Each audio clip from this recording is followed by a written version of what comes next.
बालकांड का तीसरा सर्ग।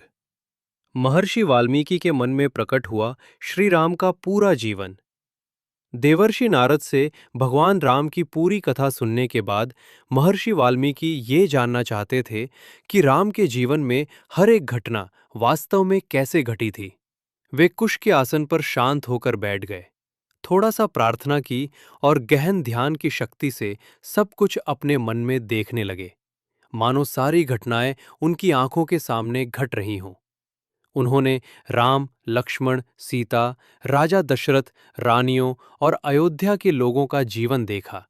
उनकी बातें, उनकी खुशियां और उनके दुख, सब कुछ वैसा ही जैसा सच में हुआ था। अपने दिव्य दर्शन से वाल्मीकि जी ने राम के जीवन का हर क्षण देखा, खासकर दंडकारण्य के वन में बिताए गए वे दिन जब सीता उनके साथ थीं। मानो पूरा अतीत उनके हृदय में स्पष्ट रूप से प्रकट हो गया हो।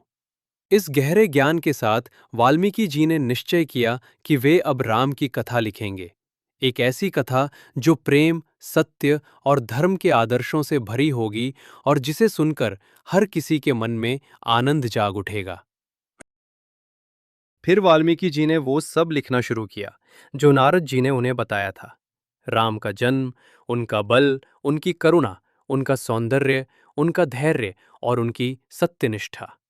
उन्होंने विश्वामित्र मुनि से राम की भेंट, वीर कर्म, भगवान शिव के धनुष का टूटना, सीता से विवाह, परशुराम से मिलन और वनवास तक पहुंचने वाली सारी घटनाएं लिखीं। उन्होंने राजा दशरथ और अयोध्या वासियों के उस दुख का भी वर्णन किया जब राम वन के लिए प्रस्थान कर गए थे।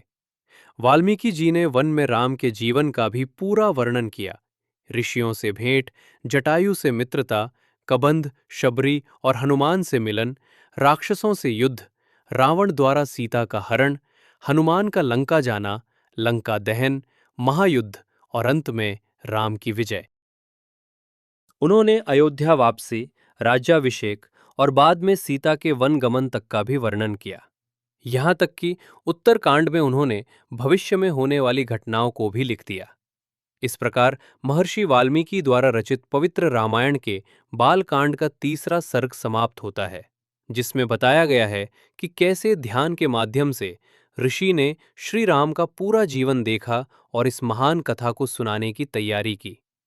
अगर आपको ये वीडियो पसंद आए तो कृपया इसे लाइक करें, सब्सक्राइब करें और अपने दोस्तों और परिवार के साथ साझा करें, ताकि ज़्यादा से ज़्यादा लोग, खासकर नई पीढ़ी, इस महान और शाश्वत कहानी को सीख सके और याद रख सके।